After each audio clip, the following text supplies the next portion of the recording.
예수를 알미라. 그 은보다 더 귀한 것 예수를 알미라. 세상 지식보다 귀한 것 예수를 알미라. 내 안에 가장 귀한 것 예수를 알미라. 예수의 이름 존귀한 그 이름 예수의 이름 능력의 그 이름.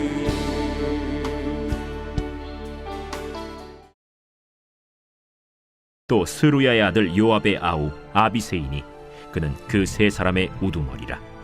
그가 그의 창을 들어 300명을 죽이고 세 사람 중에 이름을 얻었으니 그는 세 사람 중에 가장 존귀한 자가 아니냐.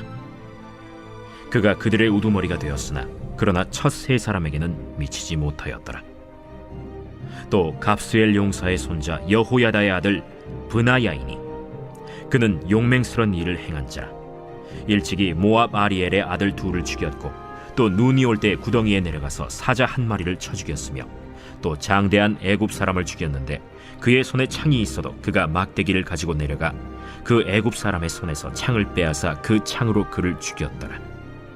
여호야다의 아들 브나야가 이런 일을 행하였으므로 세 용사 중에 이름을 얻고 30명보다 존귀하나 그러나 세 사람에게는 미치지 못하였더라.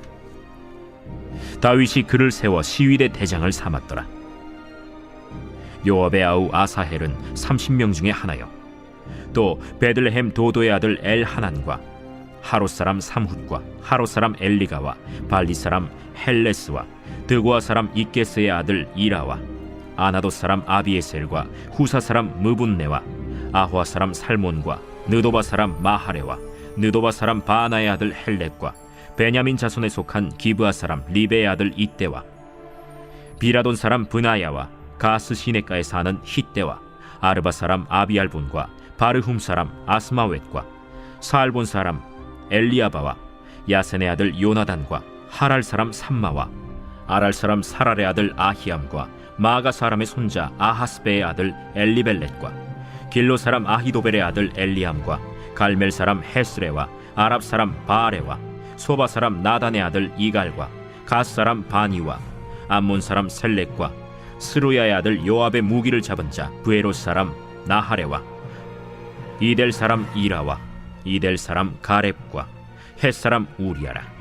이상 총수가 37명이었더라. 오늘 예배 자리에 나오신 모든 성도님들을 주님의 이름으로 환영하고 축복합니다. 오늘 사무엘하 23장 18절부터 39절 말씀을 통해 우리에겐 동역자가 필요합니다 라는 제목으로 하나님이 주시는 말씀의 은혜를 함께 받고자 합니다. 오늘 본문 말씀은 앞서 8절부터 계속해서 이어지고 있는 말씀입니다. 여기에는 다윗과 함께했던 다윗의 용사들의 이름들이 기록되어져 있습니다.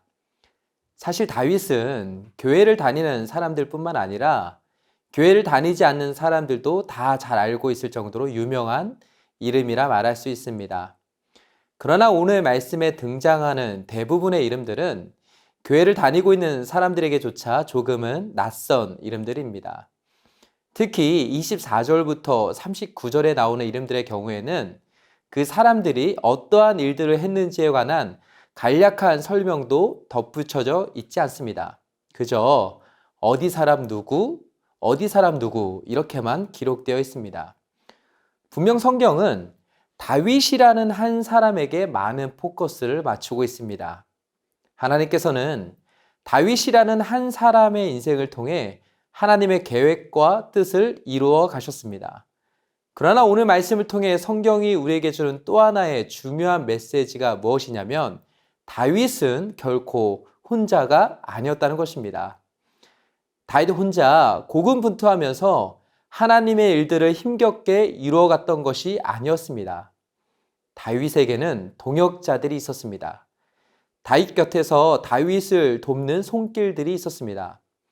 하나님은 때마다 다윗에게 필요한 동역자들을 붙여주셨습니다. 골리앗을 물리친 뒤 사울 왕 앞에 서게 되었을 때 다윗은 평생의 동역자가 되었던 요단아를 만나게 되었습니다.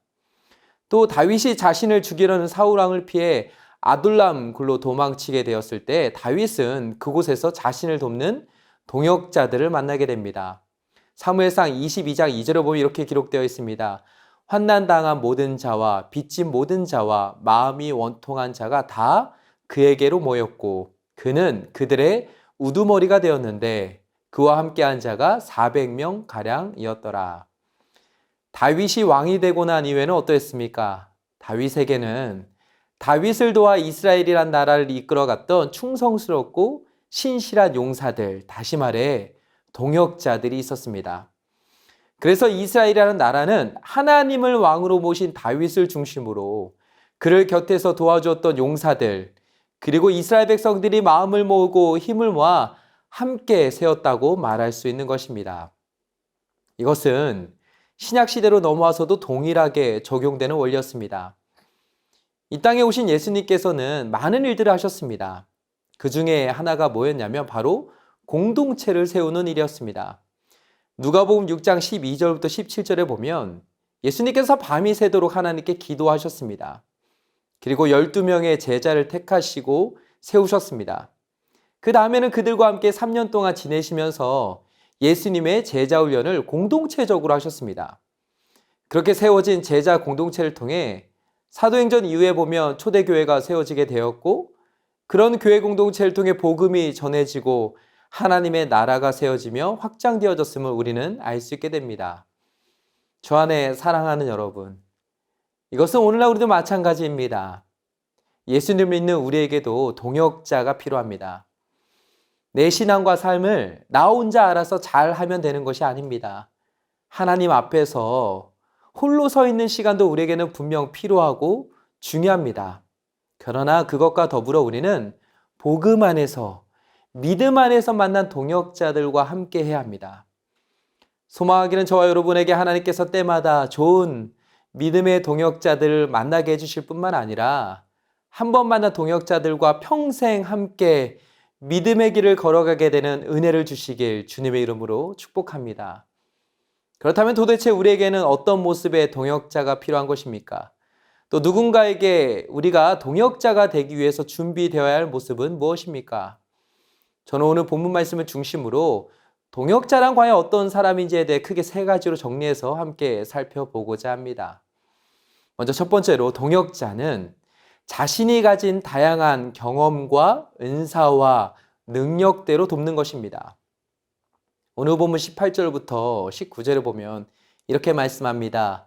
또 스루야의 아들 요압의 아우 아비새이니 그는 그 세 사람의 우두머리라. 그가 그의 창을 들어 300명을 죽이고 세 사람 중에 이름을 얻었으니 그는 세 사람 중에 가장 존귀한 자가 아니냐. 그가 그들의 우두머리가 되었으나 그러나 첫 세 사람에게는 미치지 못하였더라. 여기에 보니까 아비새라는 사람에 관한 설명이 나옵니다. 아비새는 요압의 동생이었습니다. 그는 뛰어난 용사였습니다. 300명을 죽인 업적도 남겼습니다. 한 그룹의 리더이기도 하였습니다. 그런데 이런 아비새를 가리켜 성경은 8절부터 12절에 나온 첫 세 사람에게는 미치지 못하였다라고 말씀하고 있습니다.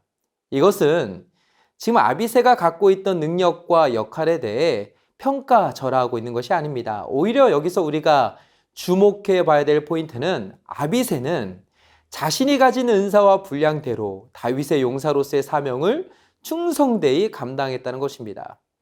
이것은 20절부터 23절에 나온 브나야의 경우에도 마찬가지였습니다. 새 번역 성경으로 보면 브나야는 공적을 많이 세운 용사였습니다. 이름도 널리 알려졌습니다. 뛰어난 장수로 인정도 받았습니다. 다윗이 자신의 경호를 책임지는 경호대장까지 삼을 정도로 능력도 탁월했습니다. 그러나 23절에서 성경은 브나야를 가리켜 이렇게 말합니다. 30명보다 존귀하나 그러나 세 사람에게는 미치지 못하였더라. 다윗이 그를 세워 시위대 대장을 삼았더라. 앞서 아비새처럼 브나야도 자신이 가진 은사와 분량대로 최선을 다해 다윗을 돕는 동역자로서의 사명을 충실히 감당하였습니다. 그뿐만이 아닙니다. 오늘 본문 말씀을 보면 다윗의 용사들의 이름 앞에 그들이 어디 출신인지가 나와 있습니다. 근데 여기에 보니까 이들의 출신 지역들과 지파들이 한두 군데가 아니라 다양했음을 알 수 있게 됩니다.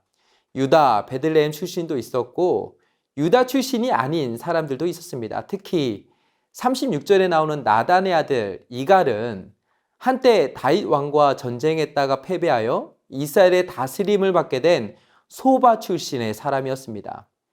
또 37절에 나오는 셀렉이라는 사람은 이스라엘과 적대의 관계에 있었던 암몬이라는 나라에 속한 사람이었고 이방인이었습니다. 이처럼 출신 배경이 다양했다는 점은 그만큼 다윗을 돕는 동역자들의 경험치가 넓고 풍성했다는 것을 의미하는 것입니다. 다윗 시대 이스라엘 나라는 다윗 한 사람과 그를 둘러싼 몇 사람의 탁월한 능력치만을 가지고 세워지지 않았습니다. 하나님은 다윗을 비롯하여 다양한 경험과 은사와 능력을 가진 동역자들을 통해 이스라엘이란 나라를 세우셨습니다. 저 여러분 어떠합니까? 우리는 각자 살아온 삶의 배경도 다르고 생활 습관이나 현재 하고 있는 일들도 다 다릅니다. 또한 기질도 다르고 성격도 다르고 재능도 다 다릅니다. 물론 비슷한 면이 있는 사람들끼리 만날 수도 있습니다. 그러나 이 세상에 나와 완전히 100% 똑같은 사람은 없습니다. 하나님은 우리에게 다 각자 맞춤형으로 은사도 주시고 삶의 경험치도 주시고 감당할 수 있는 능력치도 주셨습니다. 그렇기 때문에 내가 누군가의 동역자가 된다는 것은 또 어떤 사람이 나의 동역자가 되어준다는 것은 하나님이 우리 각자에게 주신 경험과 은사와 능력치만큼 돕고 섬기는 것을 의미한다고 말할 수 있습니다. 우리가 이미 잘 알고 있는 모세의 경우가 바로 이러하였습니다. 모세는 자기 스스로 말을 잘 못한다고 생각했습니다. 그래서 하나님이 모세를 부르셨을 때 나는 할 수 없다고 말했습니다. 사실 이것은 전능하신 하나님께서 모세에게 말을 잘할 수 있는 능력을 주시면 바로 다 해결될 수 있는 문제였습니다. 그런데 하나님은 그렇게 하지 않으셨습니다. 대신에 하나님은 모세에게 동역자를 붙여주셨습니다. 그 동역자가 누구였냐면 바로 말을 잘하는 아론이었습니다. 다시 말해 모세의 부족함을 채워주기 위해 하나님이 택하신 하나님의 방법은 원래부터 말을 잘하는 은사를 가진 아론과 함께 모세가 동역하게 하는 것이었습니다. 소망하기는 이 말씀 그대로 모세와 아론처럼 또 다윗과 그의 용사들처럼 우리도 서로 자기 자신이 가지고 있는 경험과 은사와 능력치대로 누군가를 돕고 섬길 수 있는 동역자가 되는 은혜와 기쁨이 우리 안에 가득 넘치게 되길 주님의 이름으로 축복합니다. 그런가 하면 두 번째로 동역자는 주어진 자리에서 마음을 같이하여 한 목적을 함께 이루어가는 것입니다. 오늘 본문 말씀을 보면 여기에 나온 용사들이 함께 모이게 된 한 가지 공통된 목적과 이유가 있었습니다. 그것은 바로 다윗 왕을 돕기 위해서였습니다. 다윗 왕을 돕는다는 것은 무엇을 의미하는 것입니까? 바로 이스라엘 나라를 세우는 것입니다.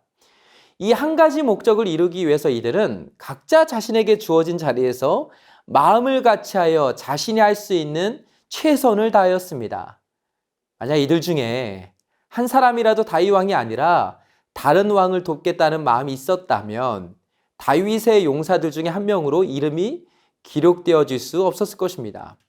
또한 이들 중에 한 사람이라도 자기 자신의 이름과 명예를 더 드러내며 남을 시기하고 질투하며 경쟁심을 부추겼다면 결코 동역자로서의 이름에 올라갈 수 없었을 것입니다.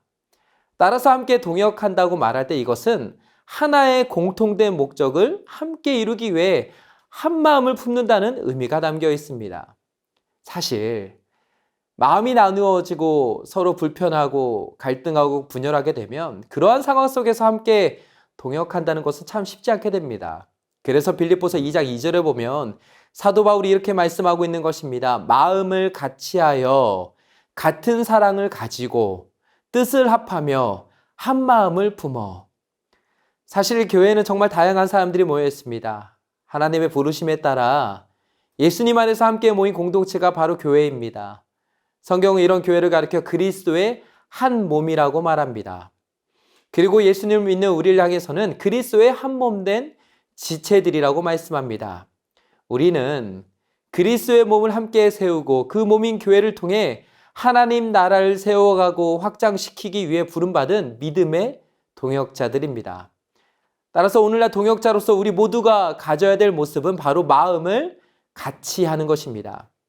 하나님 나라를 향한, 교회를 향한 하나님의 마음을 함께 품고 한 마음으로 기도하며 힘차게 동역하게 될 때 지금도 하나님의 뜻을 이루어 가시는 하나님의 놀라운 역사를 우리 모두가 경험하게 될 줄로 믿습니다. 이제 마지막 세 번째로 동역자는 나의 연약함과 부족함을 깨닫게 해주는 하나님의 도구입니다. 오늘 본문 39절에 보면 우리에게 낯익은 한 사람의 이름이 나옵니다. 39절 말씀입니다. 햇사람 우리아라 이상 총수가 37명이었더라. 우리가 이미 잘 알고 있는 대로 우리아는 다윗의 입장에서 볼 때 참 충성스럽고 신실한 부하였습니다. 그런데 또 한편으로 우리아라는 이름은 다윗의 인생에 있어서 정말 지우고 싶은 큰 죄악과 실패의 모습을 떠올리게 만듭니다. 왜냐하면 다윗이 우리아의 아내인 밧세바를 범한 죄악을 숨기고자 우리아를 전쟁터에서 죽게 만들었기 때문입니다. 물론 그 이후에 나단 선지자를 통해 하나님은 다윗의 죄악을 직면하게 하셨습니다. 그리고 철저한 회개를 통해 다윗을 회복시켜 주셨습니다. 그러나 그럼에도 불구하고 여전히 우리아의 이름은 다윗 왕의 인생 여정에 있어서 밝은 면보다는 어두운 면을 좀 더 강조해 주고 있다고 말할 수 있습니다.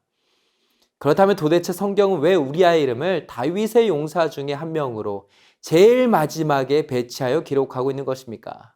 그것은 바로 이 이름이 결코 잊혀져서는 안 되기 때문입니다. 뭘 해도 좋은 말만을 해주는 사람들에 둘러싸여 있으면 어느 순간 내 자신의 연약함과 부족함을 제대로 볼 수 없게 됩니다. 다윗의 용사들 중에 우리아의 이름은 결국 다윗도 부족하고 연약한 죄인이라는 사실을 깨닫게 만들어줍니다.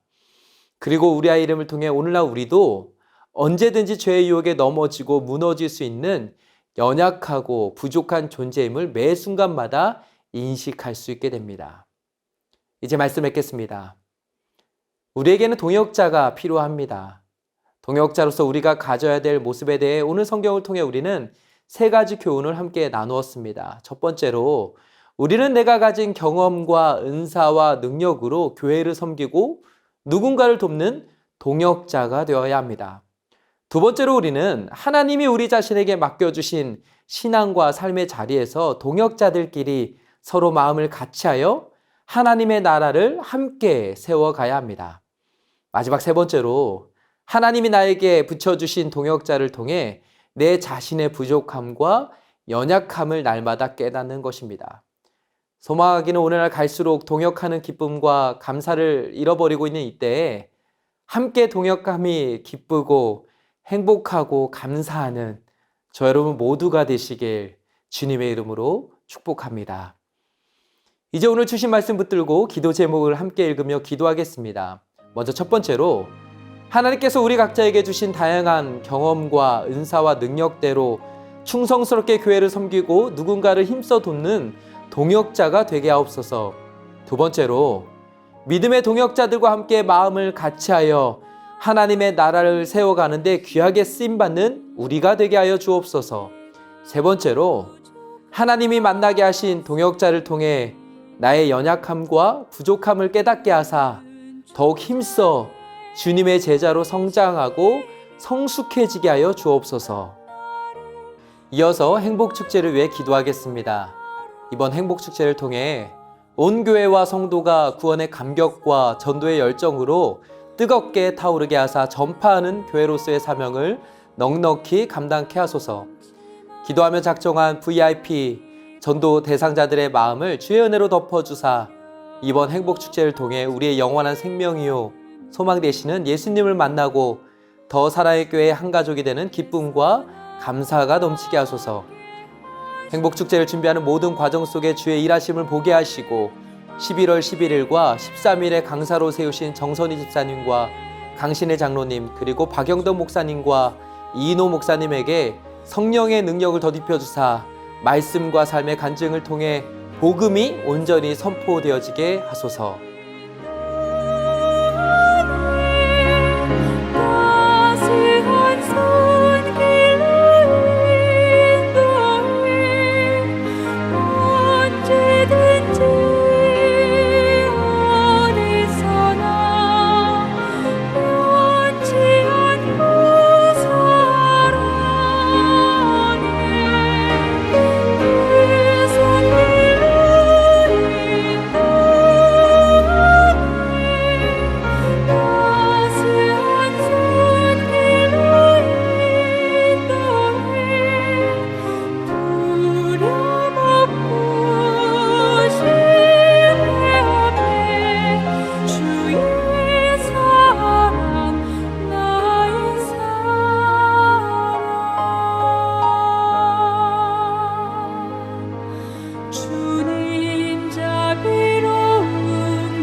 내